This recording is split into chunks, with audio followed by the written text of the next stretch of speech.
Hello दोस्तों, स्वागत करता हूँ हम अपने YouTube चैनल में।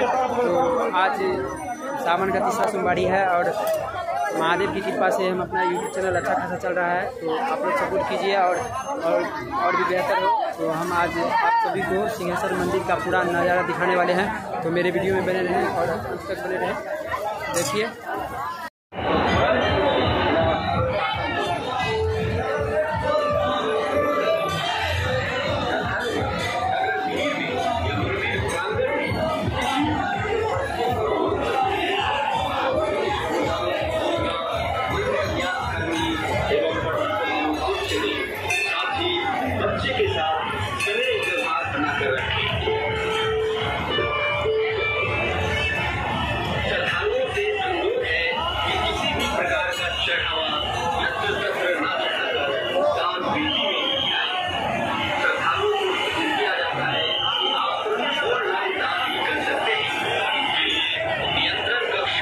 ऑनलाइन दान कर भी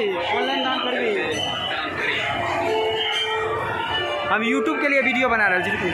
बाबा मंदिर के गर्भगृह में प्रवेश करने से पहले यह सुनिश्चित कर लें कि आप किसी भी प्रकार का जेवरात पहनकर मंदिर के गर्भगृह में प्रवेश न करें।